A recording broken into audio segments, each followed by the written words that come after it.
Hey y'all, this is Jess. Welcome back to Sunflower Dairy. So today we have a break in the weather. It's starting to warm and today we are going to be planting peas in the garden. Before we get started planting these, I want to show you something that I found this morning. Check this out all. This is the first bloom of the season. This is so exciting. Spring is officially here. It's a bit breezy here, so I'm sorry if it's really windy. We've been having a windstorm the past couple days, but we're gonna go ahead and plant some peas. All right, so it is officially March here, which means it's officially time to start planting peas in the garden, so let's get started. So when planting peas, the thing to think about is they don't call them snow peas for nothing.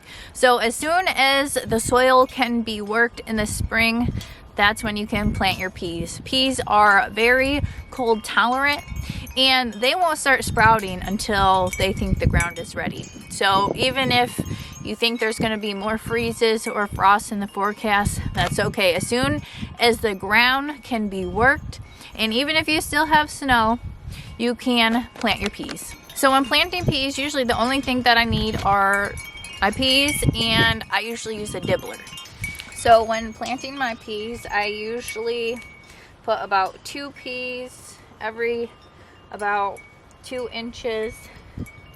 And I usually just have them grow up the cattle panel trellis, especially a lot of the varieties that I have, they are vining or trindling peas. So they get all long and crazy, they get super tall.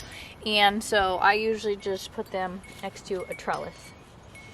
But I usually just take my dibbler and I just go ahead and make the spots where I'm going to be planting my peas, and then I go ahead and plant them. I usually plant all different kinds and varieties of peas because then you get peas at different times, usually depending on how long the variety takes to produce peas.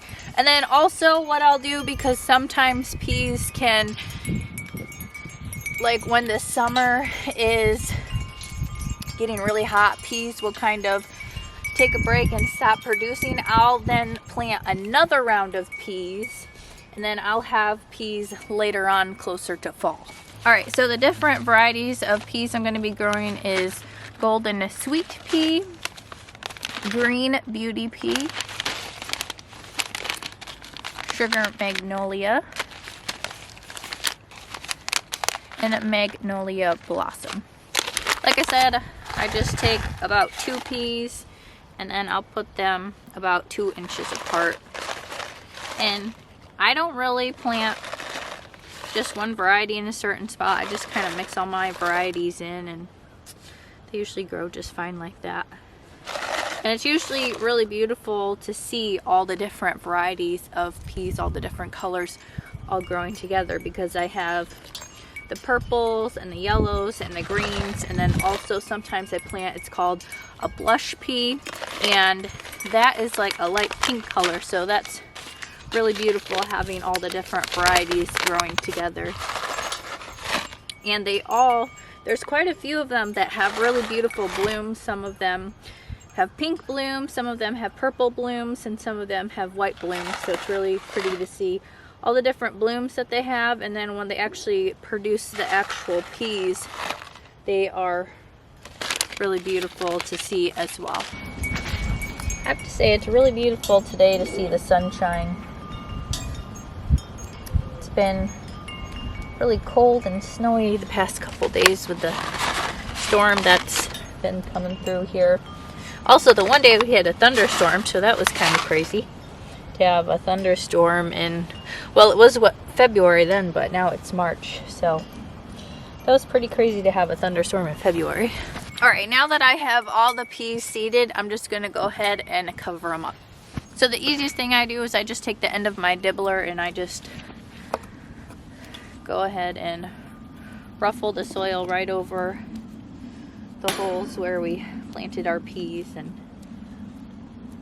also what I'm going to be doing is I'm also going to be putting a nice fresh layer of compost over these as well. They are going to take a few weeks until they actually start sprouting, because they won't actually start like actively growing until the ground starts warming up a bit. So basically right now we're just putting them in there They're going to be dormant for a little while until the ground is warm enough for them to start germinating. And then in a couple weeks, they will start sprouting. But I'm going to be going ahead and putting some compost on these, and then they will start sprouting in a few weeks. All right, all, my goodness, it's such a beautiful day out here. All right, all, thank you all for coming out here and planting some peas with me. Thanks for watching. Have a blessed day.